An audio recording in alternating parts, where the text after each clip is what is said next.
Dear everyone, today's lesson is about subjects and verbs. Let's check it out. Apa saja yang bisa menjadi subjects itu? Yang pertama adalah pronouns atau kata ganti. For examples, are you, we, they, she, he, it. Yang kedua adalah nouns atau kata benda. For examples, bisa berupa singular or plural nouns, person or people, misalkan nama-nama, girl or girls, boy or boys, doctor, doctors, etc. Places like Jakarta, Tokyo, Indonesia, Singapore. Things, for examples, books or books, tiger or tigers, tulip or tulips, abstract nouns such as information, knowledge, etc. Yang ketiga adalah noun phrases atau frasa benda. For examples, one of the teachers, some people, some of the books. Yang keempat adalah gerunds. Gerunds adalah verb ing yang fungsinya sebagai nouns. Bila letaknya di depan, fungsinya adalah sebagai subjects. For examples, cooking, studying English. Yang kelima adalah infinitive. For examples, to learn TOEFL, to solve this problem. Yang keenam adalah noun clauses. Misalkan, what you do. Next, we are going to learn about verbs atau kata kerja. Kata kerja bentuk pertama dalam bentuk present, play, wants, see. Kata kerja bentuk kedua dalam bentuk past, played, wanted, saw, etc. Kemudian auxiliary verbs or helping verbs atau kata kerja bantu. The first helping verb, to be, for examples, am, is, was, bentuk lampunya. Kemudian are, were, bentuk lampunya. To be ini bisa diikuti oleh ana, yaitu adjektif atau kata sifat. For examples, happy, tall, cute. Bisa juga diikuti oleh nouns atau kata benda. For examples, students, students. Kemudian diikuti oleh noun phrase atau frasa benda. For examples, are happy students, happy students. Bisa juga diikuti oleh adverb atau kata keterangan. Kemudian verb ing. Kemudian kata kerja bentuk ketiga atau past participle yang bermakna pasif dalam suatu kalimat. The next helping verb, do, does, did. For examples, I don't like swimming. Do I like swimming? She doesn't like yoga. Does she like yoga? You didn't like swimming. Did you like swimming? The next helping verbs, have, has, had, diikuti oleh kata kerja bentuk ketiga atau past participle. Have dan has diikuti oleh past participle bermakna sudah. For examples, are you, we, they have moved to Boston. She, he, it has moved to Boston. Kemudian all subjects had moved to Boston. Have, has, dan had bisa diikuti oleh infinitive yang bermakna harus. For examples, are you, we, they have to eat. She, he, it has to eat. Atau semua subjects had to take a shower. The next helping verbs, modals.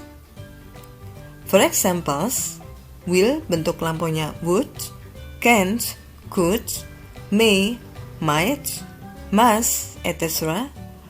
Models ini diikuti oleh base verb atau kata kerja bentuk dasar. For examples, I will continue my study next year. Will continue adalah verbnya. I can read people's minds. Can read adalah verbnya. Dalam soal TOEFL, sedikitnya suatu kalimat terdiri dari satu subjek dan satu verb, atau kita sebut dengan simple sentence. For examples, she is cute. She as the subject, is as the verb. You are a student. You as the subject, are as the verb. We are doctors. We as the subject, are as the verb. They are from India. They as the subject, are as the verb. I play tennis once a week.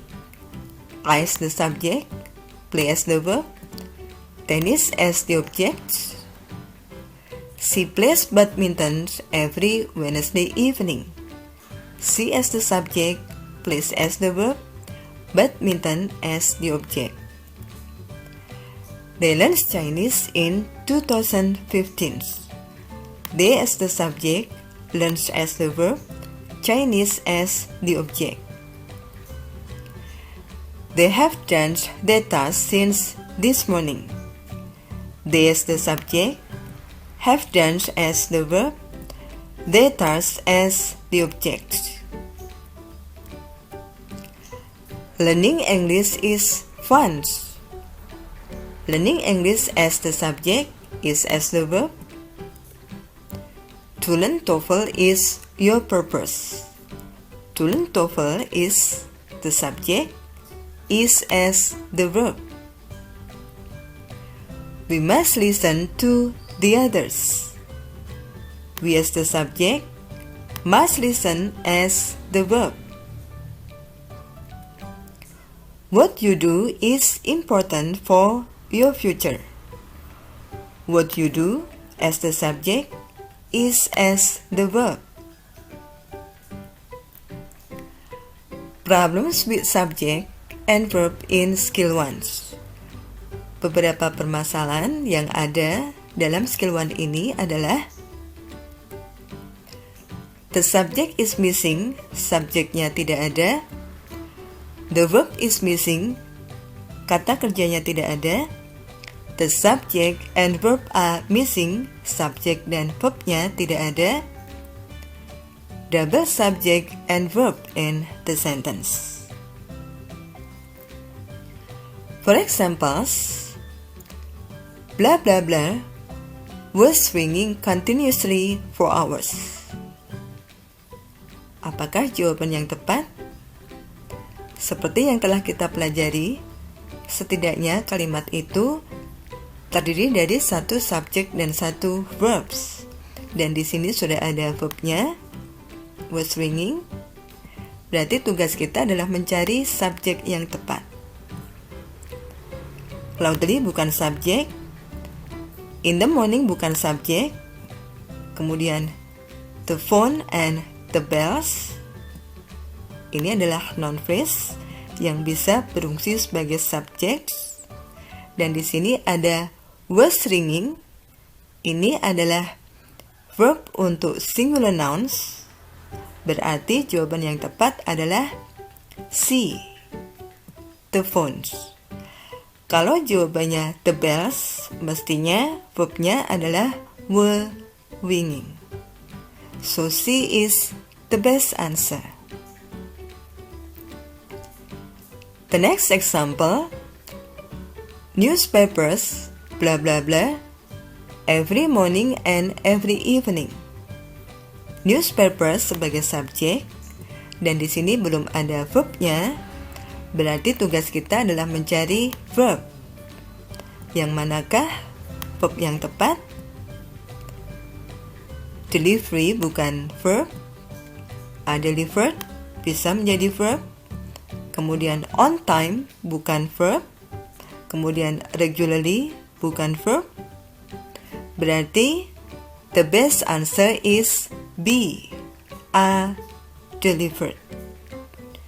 Di sini newspapers as the subject, are delivered sebagai verbnya.